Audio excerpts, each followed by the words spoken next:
এই বিপ্লব কুমার দেবের বিরুদ্ধে চক্রান্তকারী মমতা ব্যানার্জি হুঁশিয়ার, মানিক সরকার হুঁশিয়ার।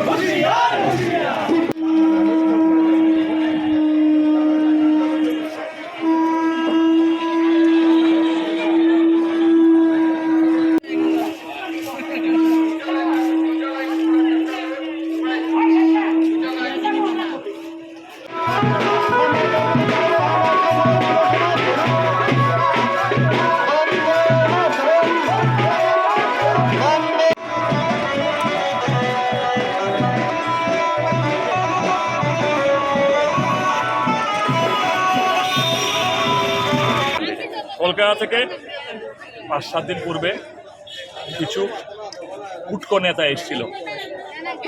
তারা আমাদের রাজ্যের মাননীয় মুখ্যমন্ত্রী সম্পর্কে অশালীন কটূক্তি, অত্যন্ত নিন্দনীয় ভাষায় কথা বলেছে। এছাড়া এটা একটা কারণ মুখ্যমন্ত্রীর বিরুদ্ধে অশালীন এমনকি অশ্রাব্য কথাবার্তা বলায় সারা ত্রিপুরা রাজ্যে মানুষ আজকে বিক্ষোভ ঘুমাই চলে গিয়েছে। এটা একটা কারণ। আর একটা কারণ হচ্ছে সিপিএম, কংগ্রেস এবং তৃণমূল কংগ্রেসে মিলিতভাবে ত্রিপুরা রাজ্যে অশান্তির একটা বাতাবরণ তৈরি করার অপপ্রয়াস নিয়েছে। তার বিরুদ্ধে প্রতিবাদ জানানোর জন্য সারা ত্রিপুরা ব্যাপী একই সঙ্গে চলছে আজকে মিছিল। আজকের মিছিলে প্রমাণ হয়ে যাবে সারা ত্রিপুরা রাজ্যে যে সিপিএম, কংগ্রেস, তৃণমূল বুঝবে যে বিজেপির পাশে, বিজেপির পতাকায় কত মানুষ আছে।